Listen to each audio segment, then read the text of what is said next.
Good afternoon, everyone. It's great to see everyone here to this conference, the end of transition. Armenia, 25 years on, now what? It is quite an honor for me to be here to open this conference, to welcome all of you joining us here in Yerevan. My first time here, spent the last couple of days in Armenia, just a wonderful time. And so happy to be here.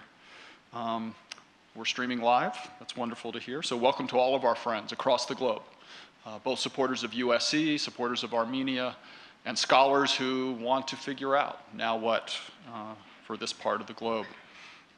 Thanks to all of you who have come here today to participate. Thank you to the organizers. I know USC had a big part of that, but I know that there were so many others involved and so important to pulling this off. Special thanks to the Confession Center. Man, that's a bunch of escalators.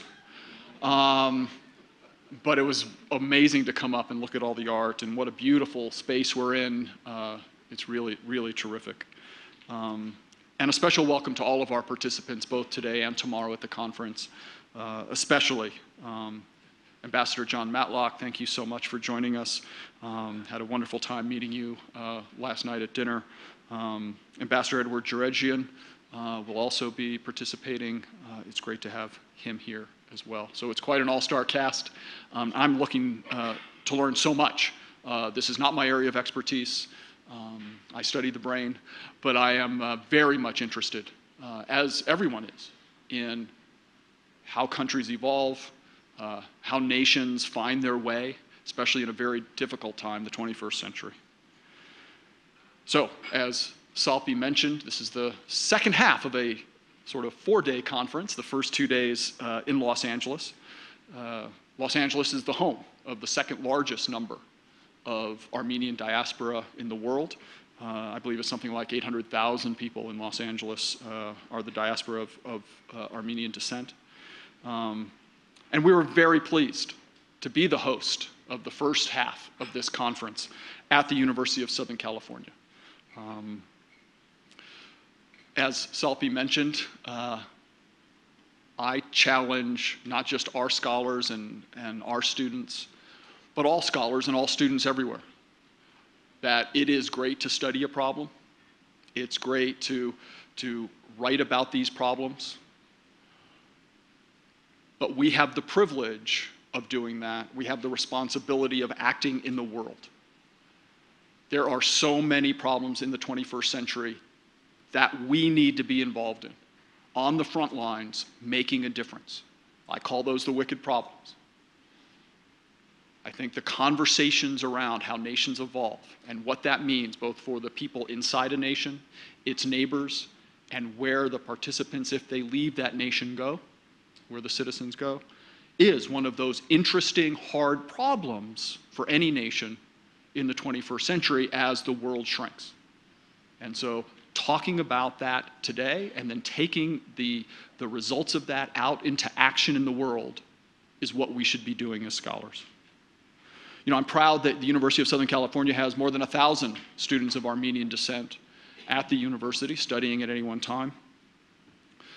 And it's one of the reasons that we created an Institute of Armenian Studies at the University of Southern California, not only to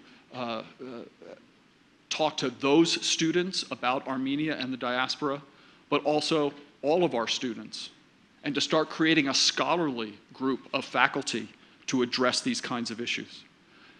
And over the last number of years, we've been, I think, doing a terrific job convening and supporting a multidisciplinary community of scholars, both at USC and around the globe, who probe the social, educational, economic, and political challenges that impact Armenia and the diaspora. So a big shout out. I know Salpi mentioned one person to thank so much for what we do at the Institute of Armenian Studies, and that's Charlie Galian, our head of our leadership council. It would not have happened at USC without Charlie's tireless work, and it was so nice of him to come all the way to Yerevan to escort me around for the last couple of days. And the one person Salpi forgot to thank is Salpi herself. Salpi Gazarian, as all of you know, is a force of nature.